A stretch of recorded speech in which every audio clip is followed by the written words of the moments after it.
오늘의 축구 구독자 여러분 안녕하세요. CBS 노코뉴스 오해원입니다. 오늘의 K리그 앱과 오늘의 축구 유튜브, 네이버 TV, 카카오 TV에서 만날 수 있는 오축 승부 예측, 아프리카 TV, PP 라이브 채널 즐겨찾기, 이제는 다 아시죠? 제가 오프닝 할 맛이 안 납니다. 어떻게 6경기 중에 진짜 죄송합니다. 진짜 제가 지난 2주 동안 저의 홈그라운드를 떠나서 우리 집인데? 원정을 갔어요. 제가 선수들의 마음은 이제는 좀 이해할 것 같습니다. 원정 경기가 이렇게 힘들다라는 걸 좀 알 것 같아서 이번 주는 제가 홈 경기장에 찾아왔습니다. 놀이터까지 갔는데 이번 주는 비가 와요. 태풍 마이삭의 영향으로 비가 너무 많이 와서 이 김현민 기자가 승부 예측하던 공간 잠시 이번 주 빌려서 K리그 승부 예측하게 됐습니다. 이번 주는 정말 잘하고 싶습니다. 지난주 저는 한 경기밖에 못 맞췄지만 그래도 우리 시청자분들은 많이들 맞춰주셨어요. 그 중에 우리 4경기를 맞추신 서경훈님, 저희가 이번 주 이 K리그 공인구 미니볼 받으실 분으로 선정했습니다. 그리고 제가 이번 주는 정말 너무 죄송해서 특별 선물 하나 더 준비했습니다. 꽥튜브님이신데요. 맞춘 결과 관계없이 이 광원의 승리 또 광주의 승리를 모두 맞추셨어요. 그래서 꽥튜브님께는 포포투 최신호 선물 드릴 겁니다. 꽥튜브님 보고 계시다면 카카오톡에서 오늘의 축구를 검색하시고 연락을 주십시오. 그럼 저희가 바로 배송해 드리도록 하겠습니다. 이번 주도 이벤트는 계속 됩니다. 끝까지 다 확인하시고 많은 참여 부탁드리겠습니다.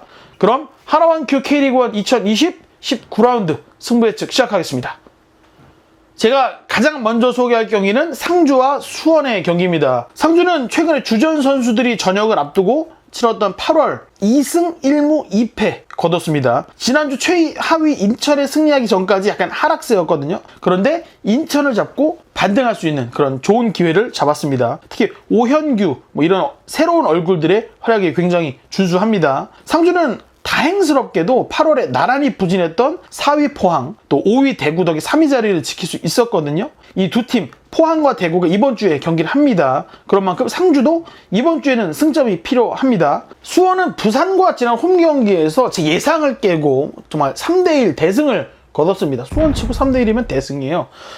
이 5경기만의 승리였는데 수원이 이길 때 인천은 패했습니다. 그러면서 정말로 승점 6점짜리 경기를 했거든요. 이제 수원은 정말로 최하위 탈출 경쟁에서 아주 유리해진 상황입니다. 1승만 추가한다면 인천을 완전히 따돌릴 수 있다. 굉장히 좋은 기회를 잡았습니다. 상주는 최근 수원을 상대로 2연승 하면서 역대전적의 열세를 만회하고 있어요. 이 경기도 수원을 불러들여서 좋은 경기 할 수 있다고 봅니다. 제가 찾아보니까 총 승이 9승인데 그중에 7승을 홈에서 거뒀다는 건 상주가 홈에서 아주 좋은 경기를 한다. 그런 말이죠.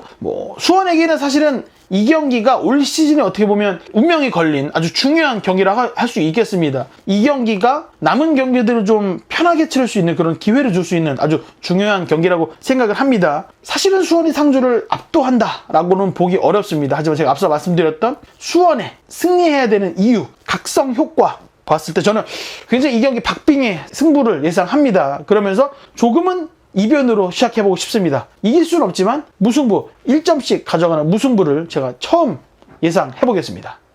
아직 정신 못 차린 것 같은데.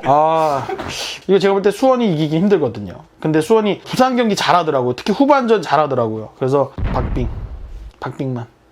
두 번째 경기는 성남과 전북의 대결입니다. 성남은 18라운드까지 홈에서 9경기, 원정에서 9경기 치렀다고 말씀드렸죠? 원정에서는 잘한다고 제가 말씀드렸습니다. 근데 홈에서는 3무 6패. 이상하게도 김남일 감독 부임하고 나서 성남이 홈에서 승리가 없는 이런 아쉬운 상황이 계속된다라고 말씀드렸습니다. 그런데 하필이면 이번 주에 홈에서 만나는 상대가 또 전북이에요. 전북은 지난 강원전 홈에서 패하면서 우승 경쟁에서 미끄러지는 거 아니냐? 약간 이런 불안감을 좀 팬들에게 남겼습니다. 김진수가 이적을 하면서 그 왼쪽 측면에 공백이 좀 생겼고 또 이용 선수가 징계로 또 이 경기도 못 나오기 때문에 구멍이 좀 생겼습니다. 그렇기 때문에 좀 어떻게 보면 전북으로서는 상당히 긴장하고 나서 이 경기인데 특히 이 경기에서 전북이 승리하지 못한다면 우승 경쟁 그냥 끝난다고 봐도 무방한 그런 상황이 됐습니다. 전북은 무조건 승점 3점을 가져와야죠. 사실상 올 시즌의 성남의 첫 번째 홈 승리는 다음으로 좀 밀었으면 좋겠다. 이번 주는 전북의 승리를 예상합니다. 세 번째 경기는 서울과 부산의 경기입니다. 서울은요 정말 아무리 부진해도 홈 깡패예요. 그동안 홈 승률로 먹고 살았습니다. 진짜 강등 코앞까지 갔던, 강등 여기까지 왔던, 강등, 그죠? 요 글씨 여기 딱 강등 왔던 2018년에도 9승을 했습니다. 근데 홈에서 6승을 챙겼어요. 올 시즌에도 6승을 기록 중인데 4승이 안방에서 거뒀습니다. 특히 지난 울산 원정에서 기성용이 돌아왔습니다. 이 중원에서 패스를 뿌려줄 수 있는 기성용이 돌아왔다는 것만으로도 홈에서 승리할 수 있는 확률을 조금 더 높였다라고 볼 수 있는데요. 부산은 지난 17라운드 포항전을 어떻게 이겼나 싶을 정도로 경기력이 참 좋지 않습니다. 거기다가 수원전에서는 새신랑 이정엽 누구야?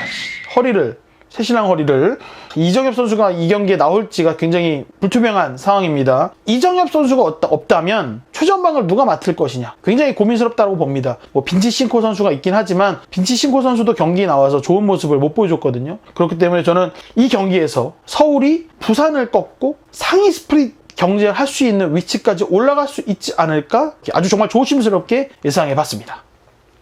대표님이 계속 앞에서 흐뭇하게 웃고만 있는데 불안한데? 다 조심스럽다. 6경기 중에 한 경기 맞춘 사람이 뭘 해, 그죠? 솔직히 약간 거만해졌었어 최근에. 뭐 그거 1등이라고. 진짜 한 경기 맞추니까 진짜 쫄려요. 내가 지난주에 진짜 얼마나 힘들었는데. 네 번째 경기 포항과 대구의 경기입니다. 정말 지난 8월에 정말로 긴 부진의 터널을 손잡고 함께 걸었던 두 팀입니다. 포항은 7월 18일에 열렸던 12라운드 이후 지난 성남전에서 6경기 만에 승리를 했고요. 대구도 8월 2일 14라운드 승리 이후 최근 4경기에서 1무 3패로 부진한 상황이었습니다. 두 팀 모두 주전과 비주전의 격차가 분명하게 있는 팀이고 주전 선수들이 여름이 되면서 많이 지쳤다. 그러다 보니까 성적이 자연스럽게 하락했다. 저는 이렇게 봤습니다. 특히 대구 같은 경우는 이 무더운 여름에 공격진의 날카로움이 정말로 무뎌졌어요. 사실 대구의 문제는 수비가 조금 허술했는데 이걸 공격으로 만회했거든요. 그런데 지난 광주전에서 대표적으로 4골을 넣었지만 6골이나 실점하면서 이 수비의 문제가 더욱 도드라졌던 이 대구라고 할 수 있겠습니다.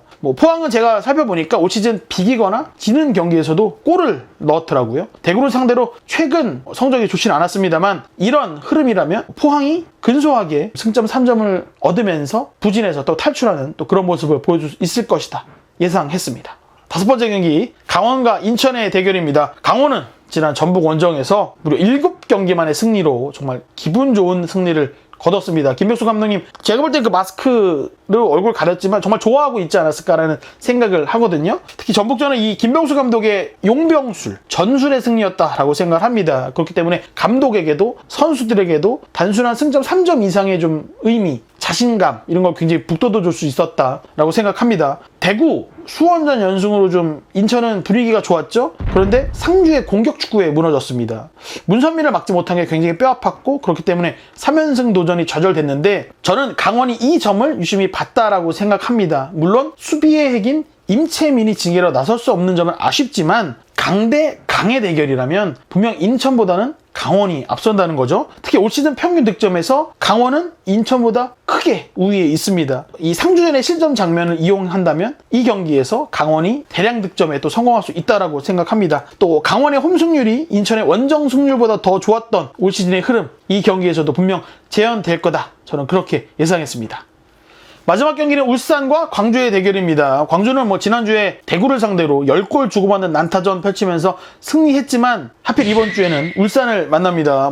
제가 각도기를 이렇게 쫙 대보니까 올 시즌 18경기에서 광주가 넣은 골이 22골입니다. 그런데 울산 주니어가 넣은 게 21골. 그리고 올 시즌 선방 1위를 달리고 있는 울산의 조현우까지 있어요. 잘 넣고 잘 막는 울산은 제 아무리 광주가 날뛴다고 하더라도 이기기 어려운 상대라고 봅니다. 그렇기 때문에 저는 울산의 승리를 예상했습니다.